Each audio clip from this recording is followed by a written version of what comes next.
अध्याय 14 गुणत्रय विभाग योग। परमेश्वर ने कहा, अब मैं पुनः तुम्हें श्रेष्ठ ज्ञान के विषय में बताऊंगा जो सभी ज्ञानों में सर्वश्रेष्ठ है और सभी ज्ञानों का परम ज्ञान है, जिसे जानकर सभी महान संतों ने परम सिद्धि प्राप्त की है। वे जो इस ज्ञान की शरण लेते हैं मेरे साथ एकीकृत होंगे और वे सृष्टि के समय न तो पुनः जन्म लेंगे और न ही प्रलय के समय उनका विनाश होगा। हे भरत पुत्र, सभी भौतिक पदार्थ प्रकृति गर्भ है। मैं इसी को जीवात्मा के साथ गर्भस्थ करता हूँ जिससे समस्त जीवों का जन्म होता है। हे कुंती पुत्र, जिसमें सभी प्रकार की जीव योनियां जो जन्म लेती है उनकी भौतिक प्रकृति गर्भ है और मैं उनका बीज प्रदाता जनक हूँ। हे महाबाहु अर्जुन, प्राकृतिक शक्ति सत्व रजस और तमस 3 गुणों से निर्मित है। ये गुण अविनाशी आत्मा को नश्वर शरीर के बंधन में डालते हैं। इनमें से सत्वगुण अर्थात अच्छाई का गुण अन्यों की अपेक्षा शुद्ध होने के कारण प्रकाश प्रदान करने वाला और पुण्य कर्मों से युक्त है। हे निष्पाप अर्जुन, यह आत्मा में सुख और ज्ञान के भावों के प्रति आसक्ति उत्पन्न कर उसे बंधन में डालता है। हे अर्जुन, रजोगुण की प्रकृति मोह है। यह सांसारिक आकांक्षाओं और आकर्षणों से उत्पन्न होता है और आसक्ति के माध्यम से आत्मा को कर्म के प्रतिफलों में बांधता है।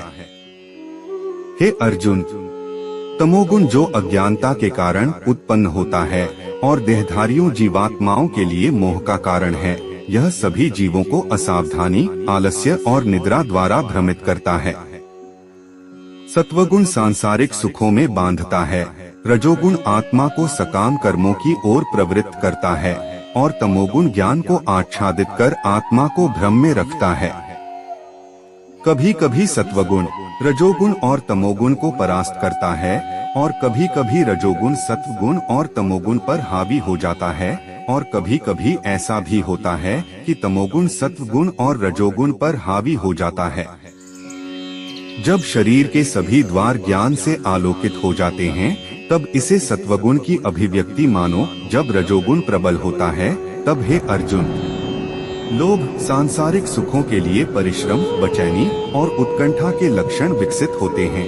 हे अर्जुन, जड़ता, असावधानी और भ्रम यह तमोगुण के प्रमुख लक्षण हैं।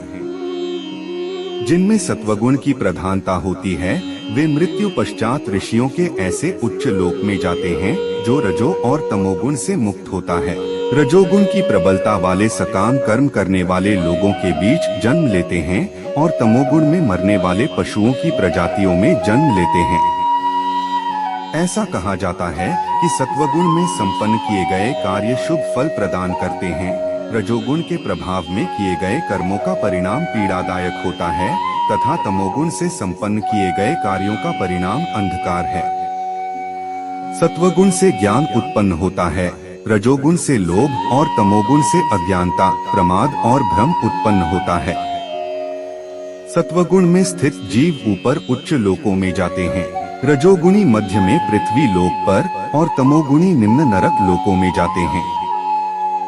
शरीर से संबद्ध प्राकृतिक शक्ति के 3 गुणों से गुणातीत होकर कोई जन्म, मृत्यु, रोग, बुढ़ापे और दुखों से मुक्त हो जाता है तथा अमरता प्राप्त कर लेता है। अर्जुन ने पूछा, हे भगवान, वे जो इन 3 गुणों से परे हो जाते हैं उनके लक्षण क्या हैं? वे किस प्रकार से गुणों के बंधन को पार करते हैं? परम पुरुषोत्तम भगवान ने कहा, हे अर्जुन, 3 गुणों से गुणातीत मनुष्य न तो प्रकाश, सत्वगुण से उदय, न ही कर्म, रजोगुण से उत्पन्न और न ही मोह, तमोगुण से उत्पन्न की बहुतायत उपलब्धता होने पर इनसे घृणा करते हैं और न ही इनके अभाव में इनकी लालसा करते हैं। वे गुणों की प्रकृति से तटस्थ रहते हैं और उनसे विक्षुब्ध नहीं होते। वे यह जानकर कि केवल गुण ही क्रियाशील हैं, इसलिए वे बिना विचलित हुए आत्मस्थित रहते हैं। वे जो सुख और दुख में समान रहते हैं, जो आत्मस्थित हैं, जो मिट्टी के ढेले, पत्थर और सोने के टुकड़े को एक समान दृष्टि से देखते हैं, जो प्रिय और अप्रिय घटनाओं के प्रति समता की भावना रखते हैं, वे बुद्धिमान हैं, जो दोषारोपण और प्रशंसा को संभाव से स्वीकार करते हैं, जो मान अपमान की स्थिति में समभाव रहते हैं, जो शत्रु और मित्र के साथ एक जैसा व्यवहार करते हैं, जो सभी भौतिक व्यापारों का त्याग कर देते हैं, वे तीनों गुणों से ऊपर उठे हुए गुणातीत कहलाते हैं। जो लोग विशुद्ध भक्ति के साथ मेरी सेवा करते हैं, वे प्राकृतिक शक्ति के तीनों गुणों से ऊपर उठ जाते हैं और ब्रह्मा पद के स्तर को पा लेते हैं।